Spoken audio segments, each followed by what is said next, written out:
भलीकार चवंदासीं समूरे मुल्क में योम पाकिस्तान क़ौमी जोश ऐं जज़्बे सां मल्हायो वियो। सॼे मुल्क में योम पाकिस्तान जोश ऐं जज़्बे सां मल्हायो पियो वञे। पाकिस्तान जो बहादुर अवाम अॼु प्यारे वतन सां मुहबत जो इज़हार करे रहियो आहे। वफ़ाक़ी राजधानी इस्लामाबाद जे शक्करप्रिया ग्राउंड में हथियारबंद फ़ौज जी रिवायती परेड थी, जंहिंमें सियासी ऐं अस्करी क़यादत शिरकत कई। योम पाकिस्तान जी मुख्य तक़रीब जी शुरूआत क़ौमी तराने सां कई वई।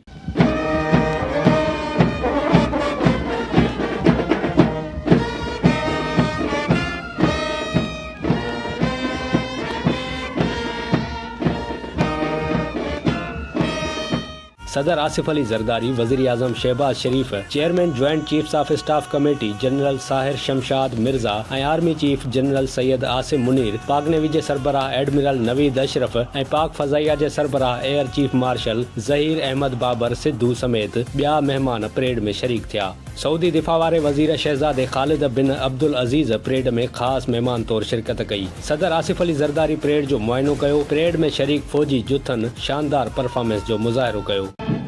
ऐ वतन तूने पुकारा तो लहू खोल उठा, तेरे बेटे तेरे जाबाज चले आते हैं।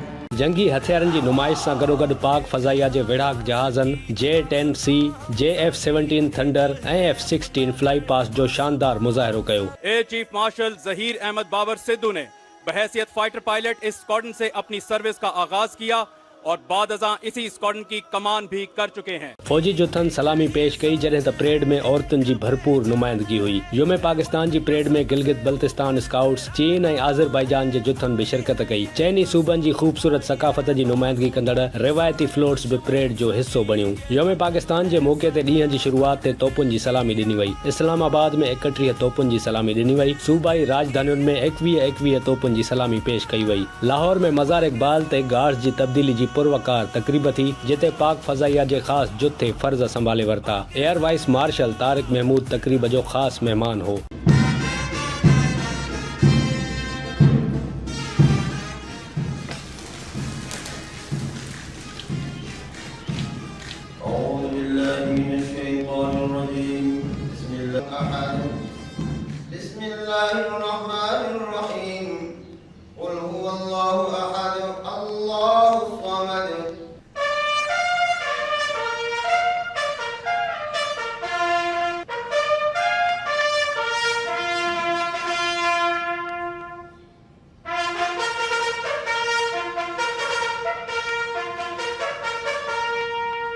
चौरासी योम पाकिस्तान जे मौक़े ते पाक फ़ौज, chairman joint chiefs of staff committee ऐं सर्विसिस चीफ्स क़ौम खे मुबारकूं ॾिनियूं आहिनि। पासे अवांखे ॿुधाईंदा हलूं त सदर मुमलिकत आसिफ अली ज़रदारी पूरे पाकिस्तानी क़ौम खे योम पाकिस्तान जूं वाधायूं ॾींदे चयो त अॼु जो ॾींहुं असांजे लाइ क़ौमी अहमियत रखे थो ऐं अहद करियूं था त पाकिस्तान खे पंहिंजी जान खां वधीक अज़ीज़ रखंदासीं। 23 मार्च योम पाकिस्तान जे ॾियारे ते इस्लामाबाद जे शक्करप्रिया ग्राउंड में कोठायल योम पाकिस्तान परेड खे ख़िताब कंदे वधीक सदर मुमलिकत छा चयो, तफ़सील हिन रिपोर्ट में।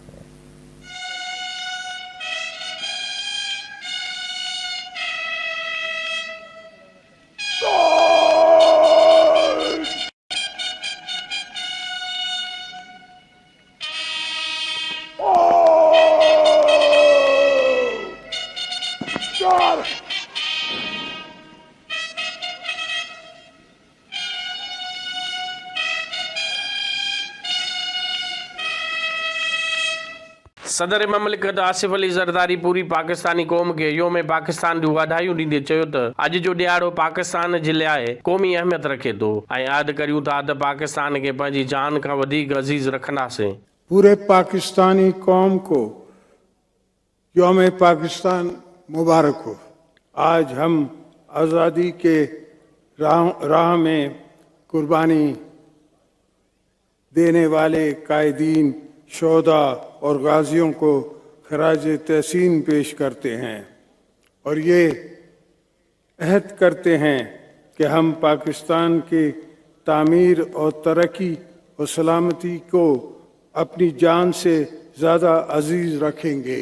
23 मार्च योम पाकिस्तान जे ॾियारे ते इस्लामाबाद जे शकरपिड़िया ग्राउंड में कोठियाल योम पाकिस्तान परेड खे ख़िताब कंदे सदर पाकिस्तान आसिफ अली ज़रदारी चयो त दुनिया पाकिस्तान जे कुर्बानियुनि खे मञे थी। आसिफ अली ज़रदारी चयो त पाकिस्तान मुआशी समाजी ऐं सियासी चैलेंजिस खे मुंहुं ॾेई रहियो आहे। वधंदड़ आबादी, माहौलियाती तब्दीली, बेरोज़गारी ऐं गुरबत वॾा चैलेंजिस आहिनि, जॾहिं त असांखे यकीन आहे त पाकिस्तान खे चैलेंजिस मां कढी सघूं था।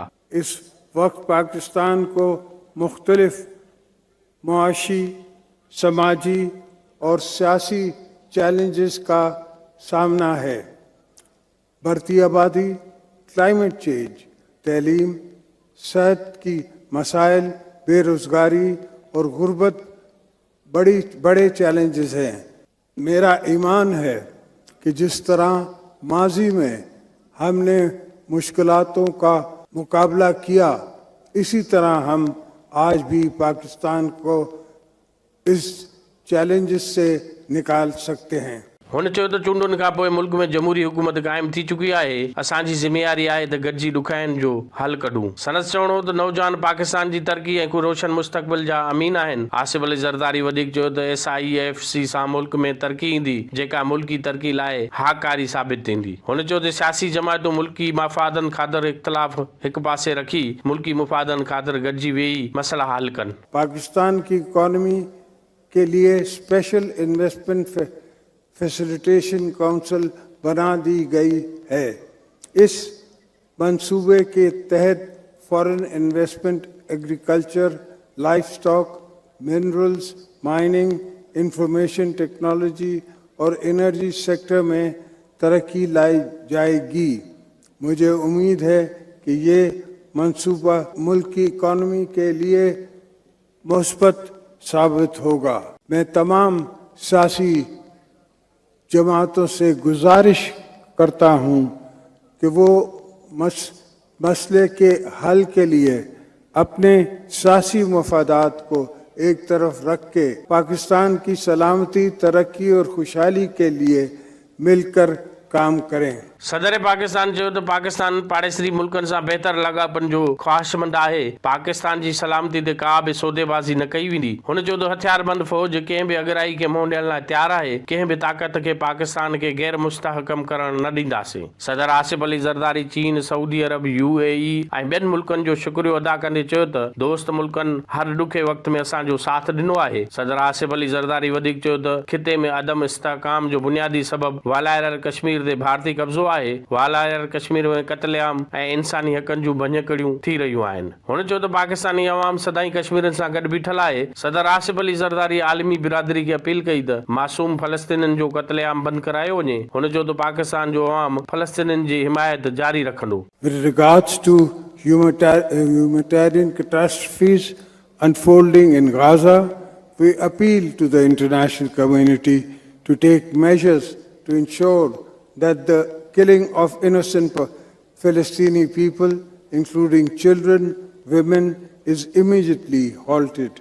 A ceasefire is announced and a humanitarian corridor is opened at priority. Pakistan will continue to support the people of Palestine till the resolution of Palestine issue as per their aspiration of their people.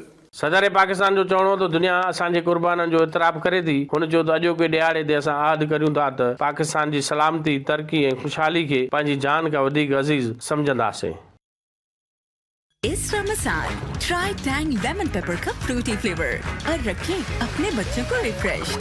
Tang बनाए बेहतर मुस्तकबिल रोजाना।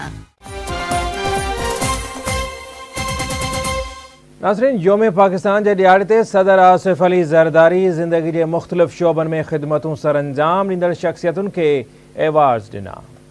कंहिंखे कहिड़ो award मिलियो, तफ़सील हिन report में। योम पाकिस्तान के मौके ते ऐवान सदर में आला तरीन सिविल एजाज़ ॾियण जी तकरीब कोठाई वई। सदर आसिफ अली ज़रदारी सऊदी अरब के बचाव वारे वज़ीर समेत मुख़्तलिफ़ शोबन में ख़िदमतूं सरअंजाम ॾींदड़ शख़्सियतुनि खे एज़ाज़नि सां नवाज़ियो। सऊदी अरब के बचाव वारे वज़ीर शहज़ादे ख़ालिद बिन सलमान के निशान पाकिस्तान एवार्ड ॾियण लाइ मुनक़द कयल ख़ास तकरीब में वज़ीर आज़म Shahbaz Sharif, chairman joint chief general Sahir Shamshad Mirza, army chief general Syed Asim Munir, बचाव वारे वज़ीर ख्वाजा आसिफ शिरकत कई। सदर आसिफ अली ज़रदारी सऊदी अरब के बचाव वारे वज़ीर शहज़ादे ख़ालिद बिन सलमान के निशान पाकिस्तान अवार्ड ॾिनो। In recognition of his outstanding services in the field of services to Pakistan, the President, Islamic Republic of Pakistan, has been pleased to confer upon His Royal Highness Prince Khalid bin Salman bin Abdulaziz Al Saud the award of Nishan-e-Pakistan.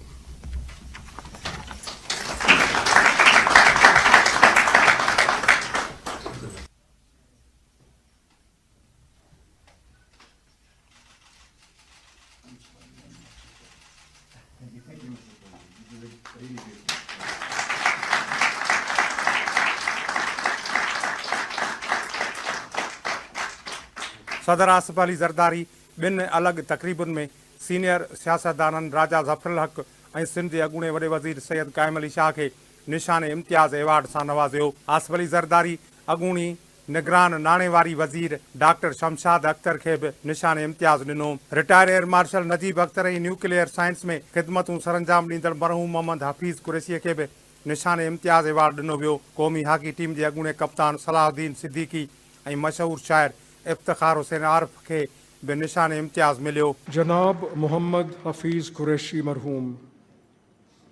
जनाब मोहम्मद हफीज़ कुरैशी ने एक साइंसी इदारे में नहायत अहमियत के हामिल मंसूबों की तकमील में अहम किरदार अदा किया। आप न सिर्फ इस मंसूबे के लिए इंफ्रास्ट्रक्चर का क़याम अमल में लाए बल्कि इसे कामयाबी से मंतकी इंजाम तक भी पहुँचाया। आपको सितारा इम्तियाज़ से भी नवाजा जा चुका है।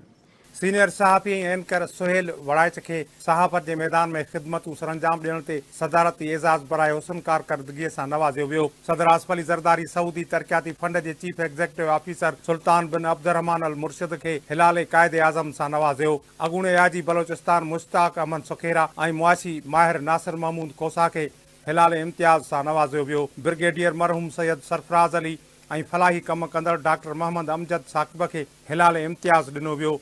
अॻूणे MNA मुफ्ती अब्दुल शकूर मरहूम ऐं अॻूणे प्रिंसिपल सेक्रेटरी फवाद हसन फवाद के हिलाल इम्तियाज़ अवार्ड सां नवाज़ियो वियो। अॻूणे वफ़ाक़ी सेक्रेटरी राजा नईम अकबर, कैप्टन रिटायर्ड ज़ाहिद सईद ऐं सब्तेन फज़ल अलीअ खे बि हिलाल इम्तियाज़ अवार्ड ॾिनो वियो। Zahid Akhtar Zaman, lieutenant general retired Mohammad Akram Khan, doctor Mohammad Jahanzeb Khan के मुआशी ख़िदमतुनि ते हिलाल इम्तियाज़ सां नवाज़ियो वियो। सैयद तारिक फातमी, स्टेट बैंक के अॻूणे गवर्नर तारिक बाजवा ऐं अॻूणे FBR चेयरमैन तारिक महमूद पाशा के हिलाल इम्तियाज़ ॾिनो वियो। वज़ीर आज़म के अॻूणे principal secretary Javed Aslam, international dispute unit के अॻूणे सरबराह अहमद इरफान असलम के हिलाल इम्तियाज़ अवार्ड सां नवाज़ियो वियो। आजी पंजाब डॉक्टर उस्मान अनवर, अॻूणे निगरान सूबाई वज़ीर मोहम्मद अहमद शाह ऐं फैशन डिज़ाइनर महमूद अहमद ताहिर भट्टी के हिलाल इम्तियाज़ सां नवाज़ियो वियो। नाले वारे रागी राहत फ़तेह अली ख़ान, नामियारे शाइर प्रोफेसर अनवर मसूद ऐं ब्रिगेडियर आतिफ रफ़ीक के हिलाल इम्तियाज़ सां नवाज़ियो वियो। अॻूणे वफ़ाक़ी घरू सेक्रेटरी शाहिद ख़ान ऐं तालीम जे शोबे में ख़िदमतूं सरअंजाम ॾींदड़ प्रोफेसर डॉक्टर मुख्तार अहमद के बि हिलाल इम्तियाज़ अवार्ड ॾिनो वियो। कराची में सिंध के गवर्नर कामरान टेसोरी ज़िंदगी के मुख्तलिफ़ शोबन में शानदार ख़िदमतूं सरअंजाम ॾींदड़ शख़्सियतुनि खे अवार्ड सां नवाज़ियो। सिंध के गवर्नर कामरान टेसोरी ज़िंदगी के मुख्तलिफ़ शोबन सां ताल्लुक़ रखंदड़ 76 माण्हुनि खे सिविल अवार्ड सां नवाज़ियो। तक़रीब में सिंध के चीफ सेक्रेटरी सैयद आसिफ हैदर शाह, सिंध के मुख्तलिफ़ खातन के सेक्रेटरीज़ ऐं ज़िंदगी के मुख्तलिफ़ शोबन सां ताल्लुक़ रखंदड़ माण्हुनि शिरकत कई। सिंध के गवर्नर 18 शख़्सियतुनि खे सितारा इम्तियाज़, 8 शख़्सियतुनि खे सदारती तमग़ाए हुसन कारकर्दगी, 7 उम्मीदवारनि खे तमग़ाए शजाअत ऐं 43 ॼणनि खे तमग़ाए इम्तियाज़ सां नवाज़ियो। डॉक्टर सैयद कलीम इमाम को सितारा इम्तियाज़ के एजाज़ से नवाजा। Governor Sindh professor doctor Amjad Siraj Memon, professor doctor Mohammad Farooq Hasan, Malaika Junaid, Satish Chandra Anand, Saira Furqan, Abdul Wahid Maskata, Saeed Allah Wala, Amna Ali Ghani, doctor Amanullah Qasim Machera, Abdul Aziz Memon के सितारा इम्तियाज़ ॾिनो। डॉक्टर सैयद कलीम इमाम, मारवेन, फ्रांसिस लोबो, मिर्ज़ा अख्तियार बेग, मोहम्मद आरिफ हबीब, डॉक्टर मोहम्मद सोहेल खान राजपूत, दरवेश कुरैशी, प्रोफेसर मुफ्ती मुनीब रहमान ऐं डॉक्टर नईम ज़फ़र के सितारा इम्तियाज़ अवार्ड ॾिनो। गवर्नर सिंध लोक फनकारा माई ढाई, मुसविर अब्दुल जब्बार गुल, मज़ाहिया फनकार कादिर बख्श मिठू, अदाकार अदनान सिद्दीकी, मशकूर रज़ा खान, क्लासिकल डांसर शीमा किरमाणी, मशहूर ब्रॉडकास्टर नसीर मिर्ज़ा ऐं अफ़ज़ाल अहमद सैयद के सदारती तमग़ा सां नवाज़ियो। फ़न के शोबे में उनकी खिदमात के एतराफ़ में सदर पाकिस्तान ने जनाब कादिर बख्श मिट्ठू को प्राइड ऑफ परफॉर्मेंस अता किया।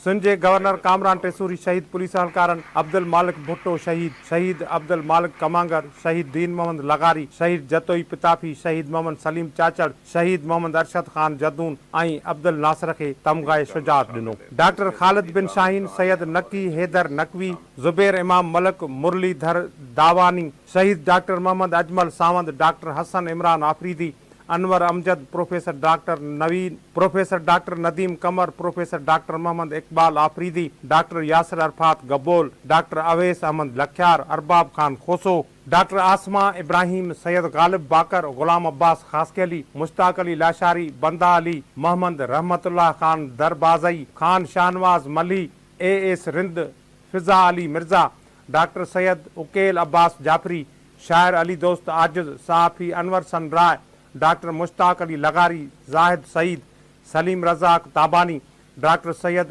सैफुर्रहमान फजल करीम दादाबाई सैयद जफर अब्बास मोहम्मद आसिफ जमील सैयद मुर्तज़ा अली शाह फारूक महबूब आफाक अहमद कुरैशी हाजी मसूद पारेख ज़ियाउल्लाह खान हसन कुतुबुद्दीन सैयद मरहूम डॉक्टर शफकतुल्लाह शेख मरहूम विलायत अली गोपांग मरहूम डॉक्टर कुर्बान अली सुमरो मरहूम अब्दुल खालिक मरहूम मोहम्मद उस्मान मरहूमा डॉक्टर जुबैदा सत्तार के तमग़े इम्तियाज़ जो एजाज़ दिनो वियो। नाज़रीन ख़बर शामिल कयूं त सिंध जे सीनियर वज़ीर शर्जील नाम मैमून चयो आहे त अॼोके ॾिहाड़े ते अहद करणु घुरिजे त असां सभिनी खे इख़्तिलाफ़ विसारे मुल्क लाइ सोचणु घुरिजे। कराची में कायदे-ए-आज़म मोहम्मद अली जिन्ना जी मज़ार ते हाज़िरी भरण बाद मीडिया सां ॻाल्हाईंदे सीनियर वज़ीर शर्जील नाम मैमून चयो आहे त अॼोके ॾिहाड़े पाकिस्तान जे क़याम जो ठहराव पास कयो वियो। हिन चयो आहे त कायदे-ए-आज़म मोहम्मद अली जिन्ना जेको पाकिस्तान जो ख्वाब ॾिठो हो हुन जी साबिया बि करे ॾिनी जंहिं करे अॼु असां पंहिंजे मुल्क में बेख़ौफ़ ज़िंदगी गुज़ारे रहिया आहियूं। शर्जील नाम मैमून वधीक चयो आहे त ॾिसो अॼु फ़लस्तीन में केतिरो ज़ुल्म थी रहियो आहे जंहिंजी जेतिरी मुज़म्मत कजे घटि आहे। सन चवणु हुयो त सभिनी खे गॾिजी क़ौम लाइ कमु करणो पवंदो जॾहिं त अंदरूनी ऐं बैरूनी साज़िशुनि ख़िलाफ़ कमु करणो पवंदो। शर्जील नाम मैमून वधीक चयो त जेसिताईं क़ौम न बणजंदासीं तरक़ी न करे सघबी। हिन चयो आहे त धाड़ेलनि ख़िलाफ़ ऑपरेशन जारी आहे ऐं वॾो वज़ीर चई चुको आहे त धाड़ेलनि जो ख़ात्मो आंदो वेंदो। हिन चवणु हुयो त PTI खे हाणे ईंदड़ चूंडुनि जो इंतज़ारु करणु घुरिजे। अॼु कुझु बि नाकारी चवणु नथो चाहियां। इमरान खान जे करे मुल्क अॼु किथे बीठल आहे। हिन चयो आहे त KP जे वॾे वज़ीर खे बि वतन ख़ातिर तरक़ी में शामिल थियणो पवंदो।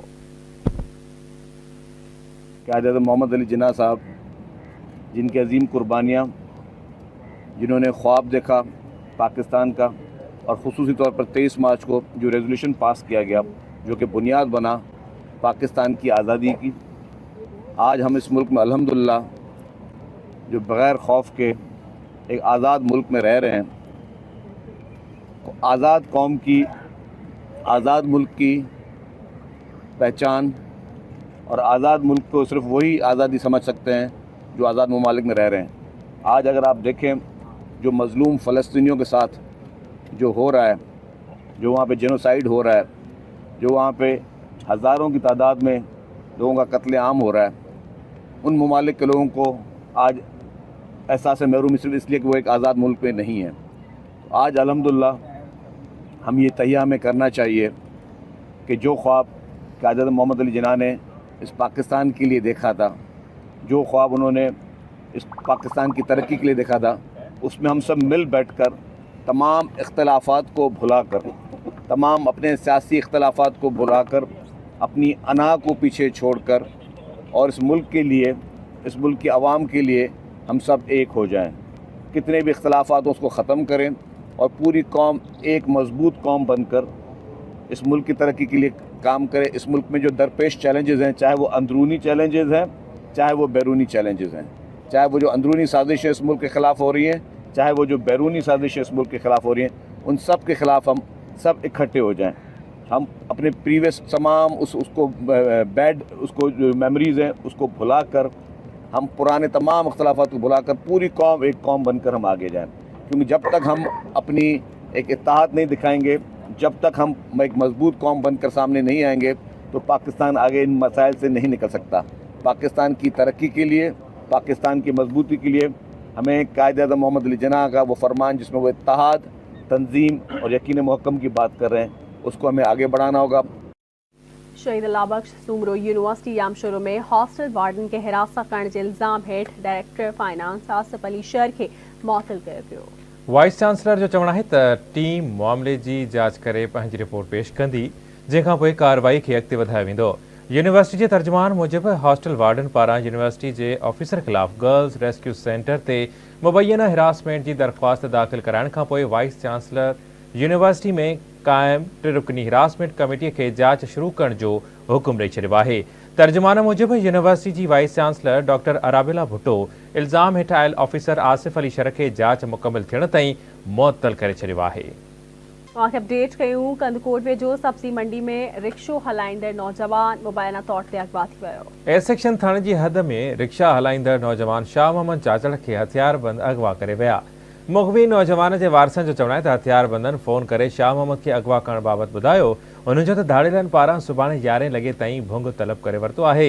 मुख़बी शाह मोहम्मद चाचड़ जे वारसनि मुतालबो कयो त नौजवान खे बाज़ियाब कराए बेचैनी ख़त्म कई वञे। घोटकी जे कचे में पुलिस ऐं रेंजर्स शहर गैंग जे धाड़ेलनि ख़िलाफ़ गॾियल तौर ते ऑपरेशन कयो आहे। जे दौरान कुछ शकी जवाबदारनि खे गिरफ़्तार कयो वियो आहे। पुलिस मूजिबि सब डिवीज़न रौनती जे शहीद दीन मोहम्मद निगारी थाणे ऐं बेलो मीरपुर थाणे जी हद कचे जे इलाइक़े में पुलिस ऐं रेंजर्स पारां धाड़ेलनि ख़िलाफ़ गॾियल ऑपरेशन कयो वियो। पुलिस कचे जे इलाइक़े में ईंदड़ वेंदड़ समूरा रस्ता बंदि करे छॾिया। ऑपरेशन दौरान पुलिस शक जे बुनियाद ते केतिरनि ई माण्हुनि खे गिरफ़्तार करे वरितो। पुलिस मूजिबि ऑपरेशन दौरान ॾोहारियुनि जा थाक डाहे पट कया विया। मुख़बियुनि जी बाज़ियाबी ऐं अमनो अमान जी बहाली ताईं ऑपरेशन जारी रहंदो। सांगड़ में पुरस्कार बीमारी सबब एक हफ़्ते अंदर 2 भाइरनि ऐं 1 भेण समेत 6 ॿारड़ा फौत ऐं केतिरा ई ॿारड़ा बीमारी में मुब्तला थी विया आहिनि। ॻोठ चौधरी याकूब में पुरस्कार बीमारी सबब 2 भाउरनि ऐं 1 भेण सूधो 6 ॿारड़ा फौत थी विया आहिनि ऐं केतिरा ई ॿार मुब्तला आहिनि। फौत थींदड़ ॿारनि में शंकर, चंद्रा, रमेश, मंजू ऐं गंगा कोहली शामिल आहिनि। इलाइक़े वासियुनि जो चवण आहे त बीमारी ते ज़ाब्ते आणण लाइ सिहत खाते पारां के बि उपाउ नाहिनि वरिता विया, जंहिं करे 2 भाउरनि ऐं 1 भेण समेत 6 ॿारड़ा फौत थी विया आहिनि। उन्हनि आला अख़्तियारनि खां मुतालबो कयो आहे त इलाइक़े में डॉक्टर्स जूं टीमूं उमाणे बीमारीअ में मुब्तला ॿारनि जो इलाज कराए संदन हयाती बचाई वञे। ठटे ज़िले में उरड़ीअ जे वबा ते ज़ाब्तो अची न सघियो। उरड़ीअ विघे वधीक 2 ॿारड़ा फौत थी विया आहिनि, जंहिं बाद फौत थियल ॿारनि जो अंग 8 थी वियो आहे। मुगलपाड़े में उरड़ी विघे ॿारड़ो मूसा नाहियो ऐं काशीगढ़ मोहल्ले में अरीशा फौत थी विया आहिनि, जॾहिं त केतिरा ई ॿारड़ा बीमारी में मुब्तला थी विया आहिनि। ज़िले अंदरि उरड़ी विघे फौत थी वियल ॿारनि जो अंग वधी 8 थी वियो आहे। इलाइक़े वासियुनि जो चवण आहे त जुंगशाई जमपीर ताईं उरड़ी जी वबा पखिड़जण खां पोइ हाणे ठटे, मकली, मीरपुर साकरो, घोड़ाबारी में बि वबा फैलजण सबब शहरी ऐं ॻोठाणा परेशानी में मुब्तला आहिनि। इन्हनि आला इख़्तियारनि खां मुतालबो कयो आहे त मामले जो नोटिस वठी इलाइक़े में डॉक्टरनि जूं टीमूं मोकिले उरड़ी में मुब्तला ॿारनि जो इलाज कराए सघिजे। नसीराबाद ऐं भरपासे जे ॻोठनि में उरड़ी जी बीमारी पखिड़जी वई आहे। शहर ऐं भरपासे वारनि इलाइक़नि में हिक ई ॾींहं में उरड़ी जी बीमारी जा 7 केस ज़ाहिर थिया। डॉक्टर रमेश लाल जो चवण आहे त 3 ॾींहनि में 20 खां वधीक उरड़ी जे केस ज़ाहिर थियण ते ॻणती आहे। अॼु हिक ई ॾींहं में 7 ॿारनि खे चकासियो आहे। 7 महीननि जी ॿारड़ी फातिमा, 18 महीननि जी ॿारड़ी शीरीन, 7 महीननि जो ॿारड़ो अवेस, 9 महीननि जो ॿारड़ो ज़ुहैब, 1 साला नूर फातिमा ऐं 10 महीननि जो ॿारड़ो फरमान उरड़ी जे मर्ज़ में मुब्तला आहिनि। सरकार अस्पतालुनि में सहूलियतुनि जी अणाट सबबि वालिदैन मासूम ॿारनि खे ख़ानगी डॉक्टर्स वटि तपासण लॻा आहिनि। मॉस्को में दहशतगर्द हमले बाबति वाइस हाउस जे क़ौमी सलामती बाबति सलाहकार जॉन किर्बी चयो आहे त शुरूआती ॼाण मूजिबि वाक़े में यूक्रेन मुलविस न आहे। जॉन किर्बी वाज़े कयो आहे त मॉस्को में अमेरिकी सिफ़ारतखाने 8 मार्च ते अमेरिकी शहरनि खे इम्कानी दहशतगर्दी खां ख़बरदार कंदे मेड़ाकनि में वञण खां पासो करण जी हिदायत कई हुई। होॾां रूसी पड़ी वज़ारत चयो आहे त अमेरिकी उहिदेदार जी दावत मूजिबि जेकॾहिं दहशतगर्दी जो को ख़दशो हो त सबूत ॾिना वञनि हा। गॾियल क़ौमुनि जे सेक्रेटरी जनरल एंटोनियो गुतेरेस ऐं सलामती काउंसिल मॉस्को जे क्रॉक्स सिटी हॉल्स में दहशतगर्दी जे वाक़े जी मुज़म्मत कई आहे। गॾियल क़ौमुनि क्रॉक्स हमले पुठियां साज़िशी अंसरनि, दहशतगर्दी जे मनसूबाबंदी कंदड़नि ऐं सहकार कंदड़नि खे इंसाफ़ जे कटड़ में आणण जो मुतालबो कंदे ज़ोर भरियो आहे त ॾोह बाबति जांच में रूस सां सहकार कयो वञे। इसराइली वज़ीर आज़म नेतन्याहू चयो आहे त जेकॾहिं अकेलो बि रफ़ा में दाख़िल थियणो पियो त दाख़िल थींदासीं। इसराइली वज़ीर आज़म नेतन्याहू रफ़ा मामले ते अना परस्ती जो मुज़ाहिरो कंदे अमेरिका खे पैगाम ॾींदे चयो आहे त इसराइल गज़ा जे ॾखण वारे इलाइक़े रिफ़ा में पंहिंजा फ़ौजी दस्ता मोकिलण वारे अज़्म ते क़ाइमु आहे, जिते 1 मिलियन खां वधीक फ़लस्तीनी मौजूदु आहिनि। इसराइली वज़ीर आज़म नेतन्याहू चयो त रिफ़ा मामले ते अमेरिकी हिमायत न रही त बि उनखे सरअंजाम ॾींदा। इसराइली वज़ीर आज़म जो चवणु हुयो त हिन इसराइल जो दौरो कंदड़ अमेरिकी परॾे वज़ीर एंटोनी ब्लिंकन खे ॿुधाए छॾियो हुयो त इसराइल वटि हमास खे शिकस्त ॾियण लाइ रिफ़ा में दाख़िल थियण खां सवाइ को ॿियो ऑप्शन नाहे। हिन चयो त खेनि उमेद आहे त उन कम में अमेरिका जो सहकार हासिल थींदो, पर जेकॾहिं असांखे अकेले सिर मुक़ाबिलो करणो पियो त कंदासीं। कैनेडा जी हुकूमत पहिरियों भेरो गैर मुल्की वर्क परमिट रखंदड़ मज़दूरनि ऐं आरज़ी रिहाइशी माण्हुनि जो अंग घटाइण जो फ़ैसिलो कयो आहे। नाज़रीन, अहिड़ो ऐलान कैनेडा जे इमिग्रेशन वारे वज़ीर कयो आहे। कैनेडा जे इमिग्रेशन वज़ीर मार्क मिलर चयो त पहिरें मरहले में आरज़ी रहवासियुनि जो अंग 5 खां 6% घटायो वेंदो। कैनेडा जे रोज़गार वारे वज़ीर हिक प्रेस कॉन्फ्रेंस में चयो आहे त हुकूमत परॾेही मुलाज़िमनि जो अंग बि घटाए रही आहे, जंहिं तहत 20 खां 30% परॾेही मज़दूरनि खे कारोबार में शामिल करे सघिजे थो, पर उहो ज़रई शोबे ते लागू न थींदो। कैनेडा में आरज़ी रहवासियुनि जो अंग 25 लख खां वधीक आहे, जेको कैनेडा जी आबादीअ जो 6.2% थिए थो। इन खां अॻु कैनेडा जे इमिग्रेशन वारे वज़ीर इशारो ॾिनो त 2024 खां मुल्क में परॾेही मुलाज़मतुनि जे दाख़िला ते पाबंदी बि लागू कई वेंदी। ख़बरुनि जो वक़्तु पंहिंजी पुॼाणी तक वधीक ख़बरुनि ऐं अपडेट्स जे लाइ विज़िट कंदा असांजी वेबसाइट आवाज़ TV.tv ऐं ॾिसंदा रहो आवाज़ न्यूज़।